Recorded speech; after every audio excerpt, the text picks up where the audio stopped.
Teno yentambuza y'obulamu bwo mu bintu ebyenjawulo wano mu programu Sumulula. Sumulula tukwanirize yakatweyungako tukubuuzako nti good morning njogera okujjukiza nti tuli mu nnaku z'omwezi 22 ez'omwezi guno ogw'ekkumi. Neguna gugweke abatuwe ssente. Muzikolemu ki? Bannayo kukozesebwa nakyo kirungi. Muzikolemu ki? Bye mbadde nzikolamu. Wamma kakati no waliwo ebintu amawulire waliwo report eno it is called the annual police crime report eraga nti eraga the National Population and Housing Census 2024 report shows that Buganda region had the most cases of suicidal thoughts, plans and attempts ku emitwalo 948 rwenda mwana mu munana emitwalo 489 mwana mu munana. Yes. Awo ne waddako region y'e Bunyoro ku mitwalo 39 ne Busoga in that order. Esatu mukenda. Kyona oba okimanyi ekiddako. Atosobola kukola nsobi ate ne weekangabiriza. Oli kuwa abantu katwa. Bambi nonno nga tuvuddemu ebyo kibi nnyo kibi ddala nti kakati abaana abato kiswesinga ab'e Bunyoro kubano eno urban area. Ate yo tewaliyo towns. Surprising tojika ate report gye twakola ti abantu mu Northern Uganda waliyo ennyonyo bazita batya obutabanguko mu maka. Ekisoboka obwavu. Era ne bino byebimu kubanga kati we kubanga suicidal thoughts ezisinga ziri mu baana myaka 15 kwa 29. Ate ekyo kitiisa munyo omwana omutawe atandika ddi okulowooza kufa ekiriawo assume oba tukkiriza ate nga bwe kirina okubeera myaka 15 kwa 29 bakyali myaka mu mikono gy'abazadde. Ate kisoboka omanyi lwaki egyo emyaka giba gyakwezuula confidence eba tennakula. Kyofula nze nnyumira nnyo okulaba omwana ali wakati w'emyaka 13 ne 17 ng'ali confident ng'ayogera ku bulamu ngo alina we baabutereka. Kati problem basingawo tupate tunabeera confident. Bambi ba sweet mweneyo gye muli. There's always light at the end of the tunnel. Tebibeera nga tubeera tubisuubira. But just hang in there. First of all bannange ensi batugamba tugenda gikungulamu ki? Ekizibu kyaffe tuvuga speed tulowooza tulina gye tulaga oba tubeere n'ekyo kye tulina. Nakidda ne kube tubeera nabo nze nakirabanga nnyo okuliza otisi bwe zifuluma ne wabaawo afunye obuna mukama mulungi. Kati fe ab'e18 ne tubeera nga abassa omuntu ne tutandika okukola ki ebyabuwemu tugende ku byaleero naye nga byebyo bambi report tenyuma. So si kirungi ekiddayo eri ku bazadde okuyamba abaana okukkiriza kye bali. Kituufu performance buli muzadde yenna ayagala tukole bulungi naye ffe tetwakola bulungi nnyo naye tetwafa. Obulamu bugenda ma. Okay. Olunaku olwaleero it is National Stuttering Awareness Day. Lw'osobola okuyita ISAD stammering. Stuttering. Omanyi Pastor Kayanja bagamba yali ananaagira. Katonda n'amuwonya. Ononjogeza muno Katonda awonya naye engeri gy'okireeseemu. Kale nkuwa bujulizi tomanyi tewakana. Kakati nno luno lunaku lwasooka kubeera mu ggwanga lya UK and Ireland mu 1998. It was just intended of course to raise public awareness of the case issues faced by by the 1% of the millions of the world's populations who stutter or stammer. 1% of people munsi yonna bananaagira. Kakati no tugenda ku of course you might not see it as a big problem but it is. It is nnyo. Omwana okuyita mu ssomero ng'ananaagira ffe twalinga nabo ne mu muvumo mufiirako. Bannanga obuto wootuukira okukula ng'osobola okugamba kasa ebikolimo by'ekito tebikwata ne Katonda alaba. Naye abaana bayinza okukutamya obuto lwakuba naawe oba muto kyanga naawe biba tebikulya. Bikulya. Anti olaba mu buto being young is being innocent. Bakikuvumawo ne kikulumirawo enkya obulamu ne buddamu.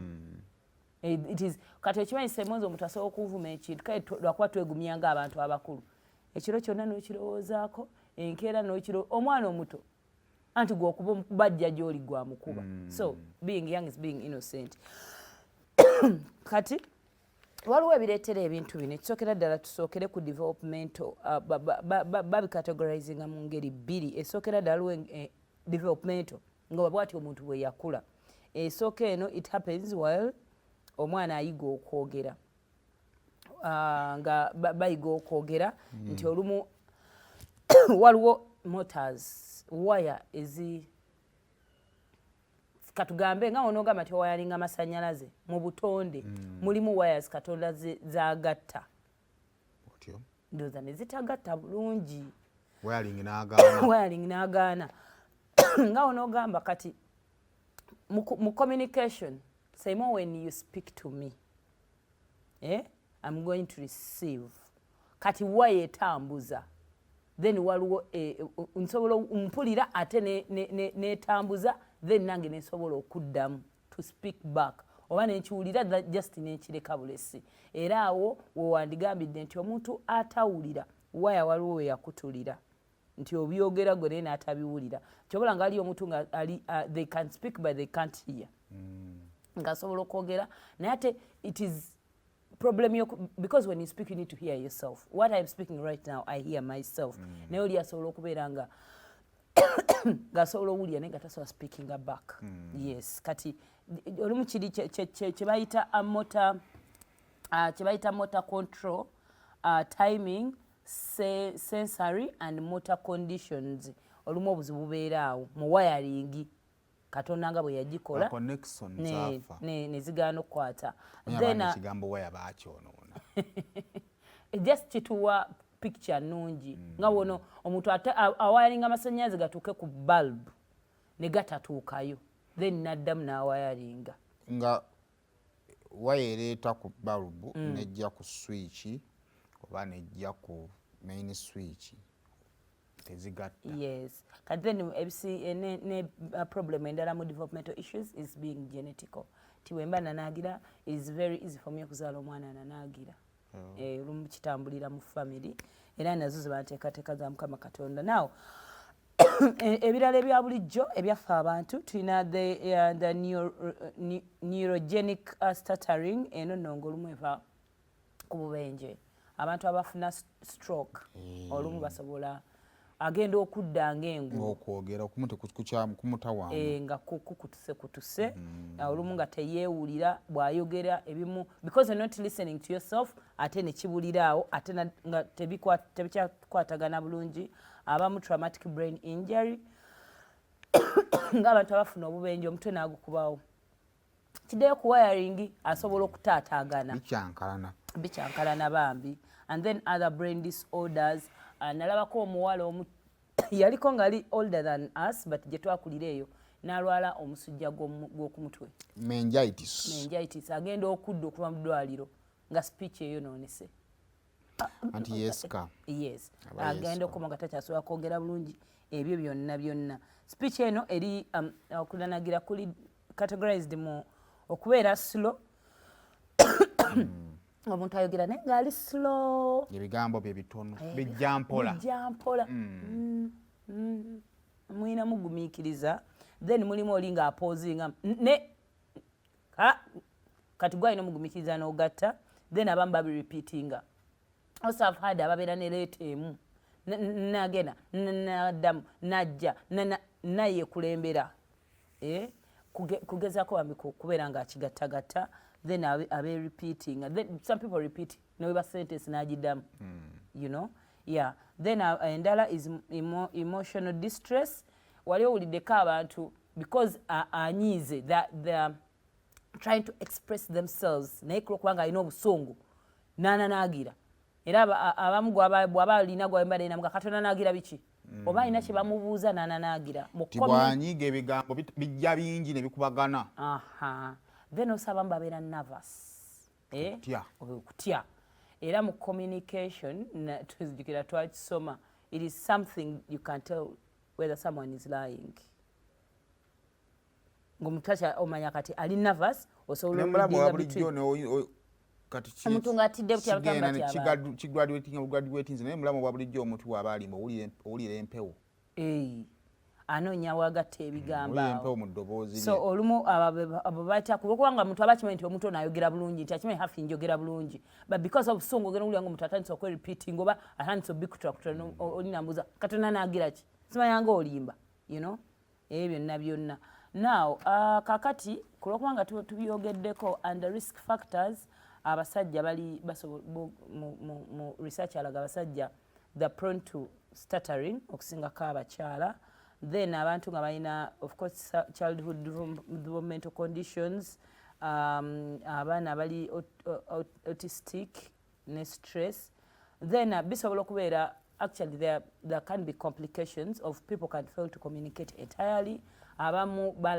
basobola okugamba nti nafuna low self esteem bwekuba ku ssomero n'abeera nga asirise ne waba amanyi ekyokwogera omwana n'alemerera okwe-expressinga because amanyi bagenda musekerera even at school fena been at school before musobola okukkiriza omwana anaagira omalayo byayogera tikyakanya okugamba wama speaking nga mwe muli ku nseko mufa bufi ya kati wabanga si mugumu ne mutaseka mutuuka time ne mumuvaako muyinza obutaseka by the way naye buli wobeera mu communication yingola reception ya receiver si nnungi olumu naawe kitta morale ey'okwongera okubawa ogamba wa buli wenjogera nze tebiggwayo kubanga jjukira butuusoka ne twagala okuwuliriza tugenda okulaba along the watch kisusse okulaginga netubivaako ne tudda ku masimu treatment teriwonya amaanyi but tusobola okitraininga kuva mu buto abazadde kati abaana baffe bakulidde ku tv ekyo ekintu kita speech yaabwe n'abeera nga olumu tatraininze kwogera